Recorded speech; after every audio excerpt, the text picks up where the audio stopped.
নমস্কার বন্ধুরা, তোমরা সবাই কেমন আছো? আশা করি সকলে খুবই ভালো আছো। পম্পা সিম্পল কুকে সবাইকে স্বাগত।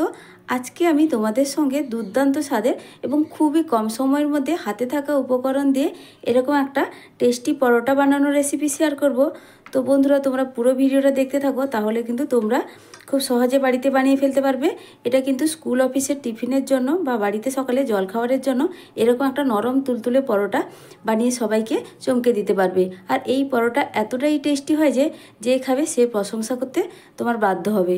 তাহলে চলো কিভাবে আমি এই সুস্বাদু পরোটাটা বানিয়েছি তোমাদের সঙ্গে তাড়াতাড়ি শেয়ার করে ফেলি। তার আগে বন্ধুরা, ভিডিওটা দেখার সময় অবশ্যই একটা লাইক দিয়েই ভিডিওটা দেখবে। তোমাদের একটা লাইক আমার নতুন ভিডিও বানাতে উৎসাহ জাগায়। আর পুরোপুরি দেখার অনুরোধ রইল ভিডিওটা। তাহলে চলো তোমাদের সঙ্গে তাড়াতাড়ি শেয়ার করে ফেলি। প্রথমে একটা বড় সাইজের বাটি নিয়ে নিচ্ছি, আর তার মধ্যে দিয়ে দিচ্ছি 1 বাটি ময়দা। তো এটা মাঝারি সাইজের একটা বাটি, তো পরিমাণটা যে যা নিজেদের মতো করে নিয়ে নিতে হবে। তো আমি এখানে 1 বাটি ময়দা দিয়েই বানাবো। তো আমি আজকে ময়দাটা দিয়েই পরোটা বানাচ্ছি। তোমরা চাইলে কিন্তু হাফ ময়দা হাফ আটাও দিতে পারো, বা শুধুমাত্র আটা দিয়েও বানিয়ে নিতে পারো। আর পরোটাটাকে একটু টেস্টি বানানোর জন্য এখানে আমি গুঁড়ো দুধ ব্যবহার করছি। তো এই চামচের আমি 2 চামচ মতো গুঁড়ো দুধ দিলাম। তো তোমরা এটাকে স্কিপ করতে পারো, তবে গুঁড়ো দুধটা দিলে পরোটার টেস্ট কিন্তু ভীষণই ভালো আসে। এবার দিয়ে দিচ্ছি স্বাদ মতো লবণ। এবার শুকনো উপকরণগুলো প্রথমে ভালো করে একটু মিশিয়ে নেব। আর এই ব্যাটারটা কিন্তু খুব বেশি ঘন হবে না, একটু পাতলা টাইপের ব্যাটার হবে। তো দেখো, জলের মাপটা আমি এখানে আর নির্দিষ্ট করে বলছি না, তো অল্প অল্প করে জল দিয়ে মেশাতে হবে, একটা স্মুথ ব্যাটার রেডি করতে হবে।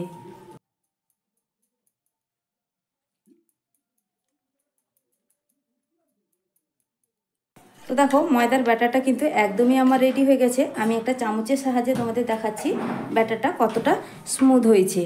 আর এর মধ্যে কিন্তু কোনো রকম লাম্পস বা দলা নেই।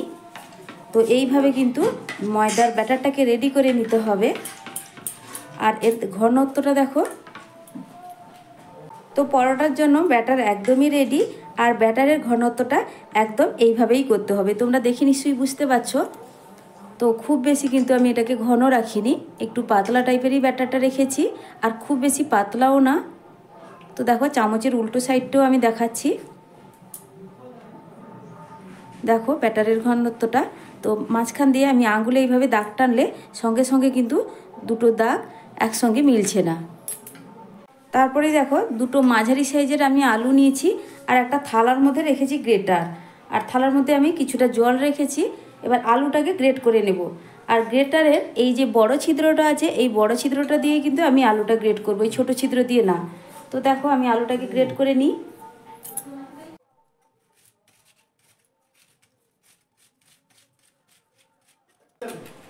তো দেখো, দুটো আলুই গ্রেট করা হয়ে গেছে। আর এই জলের মধ্যে ভালো করে আমি ধুয়ে নেব, আর জলটাকে পাল্টে আবারও 2বার মতো আমি আলুটাকে ধুয়ে নেব। তো আলুটাকে ভালো করে ধুয়ে নিয়ে দেখো একটা বাটির মধ্যে নিয়ে নিয়েছি, আর এর মধ্যে কিন্তু কোনো রকম জল নেই। তো ভালো করে ছেঁকে নিয়ে নিয়েছি। আর তারপরে দিয়ে দিচ্ছি সামান্য একটু লবণ। লবণটা দিয়ে আলুটাকে ভালোভাবে মাখিয়ে রেখে দেব। এতে আলুতে যে এক্সট্রা জলটা আছে সেটা কিন্তু বেরিয়ে যাবে, আর আলুটা ভাজার সময় একদম ঝরঝরে হবে। তারপরে পরোটার জন্য এখানে একটা পুর রেডি করব। গ্যাসে আমি একটা কড়াই বসিয়ে দিয়ে গ্যাসটা জ্বালিয়ে দিয়েছি। দিয়ে দিচ্ছি 2 চামচ মতো রান্নার সাদা তেল।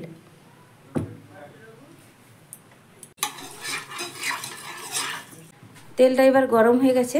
আমি এখানে নিয়ে নিয়েছি 2টো বড় সাইজের পেঁয়াজ আমি কুচিয়ে নিয়েছি, আর নিয়েছি 2টো কাঁচা লঙ্কা কুচি।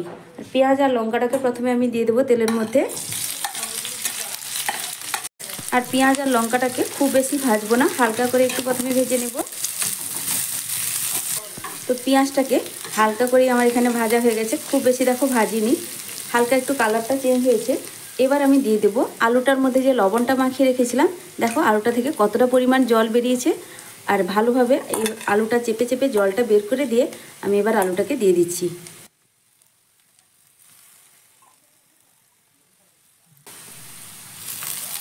তো সব আলুটাই দিয়ে দিয়েছি। এবার ভালোভাবে পেঁয়াজের সঙ্গে আমি মিশিয়ে নেব আলুটা। আর এখানে আমি লবণ দেব না, কারণ আলুটা মাখিয়ে রেখেছিলাম লবণের সঙ্গে। পেঁয়াজের সঙ্গে ভালো করে মিশিয়ে নেওয়ার পর আমি এখানে 1 মিনিট মতো এটাকে ঢাকা দিচ্ছি। 1 মিনিটের মধ্যে আলুটা কিন্তু খুব সুন্দরভাবেই সেদ্ধ হয়ে যাবে। আলুটা একদমই ছোট করে গ্রেট করা আছে, সেই জন্য খুব বেশি সময় লাগবে না। তো 1 মিনিটের পর আমি ঢাকাটা খুলে নিলাম। আর কিন্তু এখানে ঢাকা দেওয়ার প্রয়োজন নেই। এবার ভালো করে আবার আমি নাড়াচাড়া করে মিশিয়ে নিচ্ছি।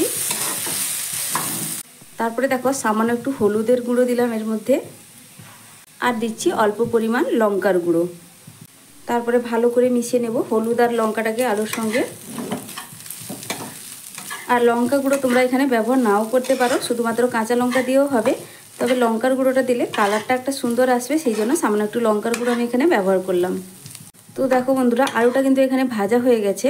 আর যেহেতু লবণটা আলুর মধ্যে মাখিয়ে রেখেছিলাম, তার জন্য দেখো আলু ভাজাটা পুরো কিন্তু ঝরঝরে হয়েছে, একদমই ঘাটা ঘাটা হয়নি। তো দেখে তোমরা বুঝতে পারছো প্রত্যেকটা আলু কিন্তু আলাদা আলাদাভাবে আছে। তো এইভাবে মিহি করে আলু কুচালেও আলুটার মধ্যে যদি লবণটা মাখিয়ে দেওয়া যায়, তাহলে আলুটা কিন্তু খুব সুন্দরভাবেই ভাজা হয়, একদম ঝরঝরে। তারপরে এই ভাজা আলুটাকে আমি একটু সাইডে সরিয়ে দিচ্ছি। তো ভাজা আলুটাকে সাইডে সরিয়ে দেওয়ার পর সামান্য একটু তেল আমি কড়ার এক সাইডে দিয়ে দিচ্ছি। আর আমি এখানে ডিমটাকে ভুজিয়া করে নেব। তো ডিমটা ভুজিয়া তোমরা আগে করেও রাখতে পারো, তো আমি আর আলাদা করে রাখিনি, একসঙ্গে ডিমের ভুজিয়াটা করে নেব। তো তেলের মধ্যে দিয়ে দিচ্ছি 2টো ডিম। তো দেখো আমি এখানে 2টো ডিম ফাটিয়ে রেখেছিলাম। আর ডিমের পরিমাণে সামান্য একটু লবণ দিয়ে দিলাম। এবার ডিমটাকে সাইডে আমি ভুজিয়ার আকারে প্রথমে ভেজে নেব।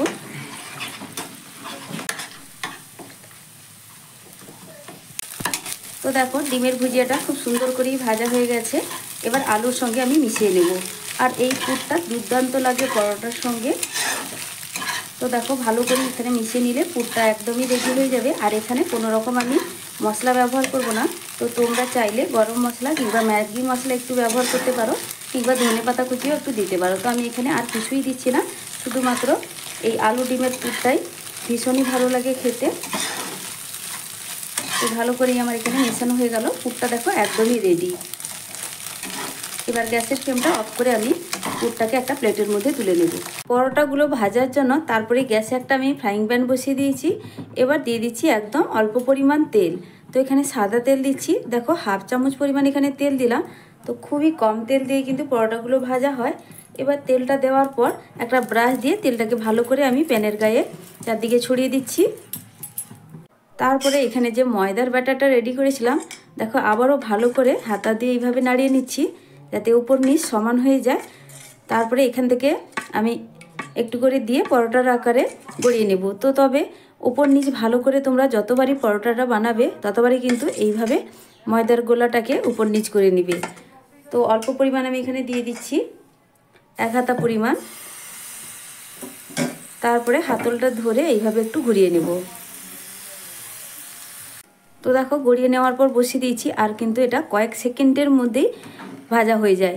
আর গড়িয়ে দেওয়ার সাথে সাথে দেখো উপর দিকটা কিন্তু শুকনো ভাব হয়ে গেছে। তো হাতের মধ্যে কিন্তু একটুও লেগে থাকছে না, তার মানে একটা সাইড আমার হয়ে গেছে। এবার এটাকে আমি উল্টে দেব।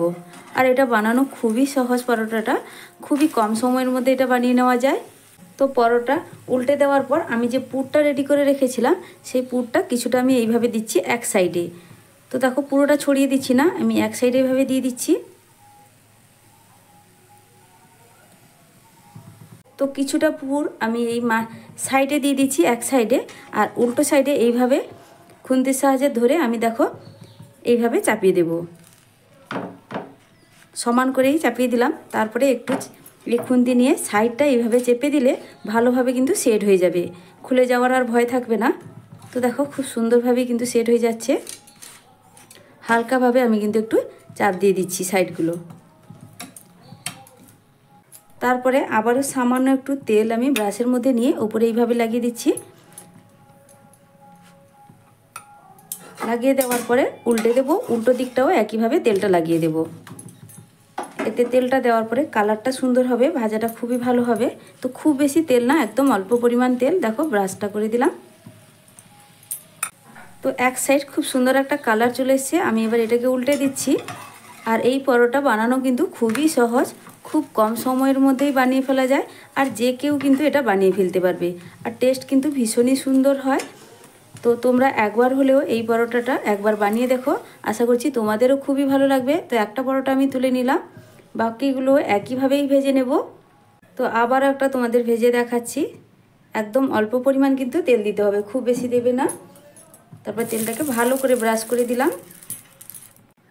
তারপরে এক হাতা ব্যাটার এর মধ্যে দিয়ে আমি হাতলটা ধরে একটু ঘুরিয়ে নেব। আর দেওয়ার সাথে সাথেই দেখো কয়েক সেকেন্ডের মধ্যেই কিন্তু উপর দিকটা এইভাবে শুকনো হয়ে যাবে। আর খুবই কম সময় যেহেতু লাগে, এবার এটাকে আমি উল্টে দিচ্ছি। উল্টে দেওয়ার পর কিছুটা পুর এক সাইডে এইভাবে দিয়ে দিতে হবে।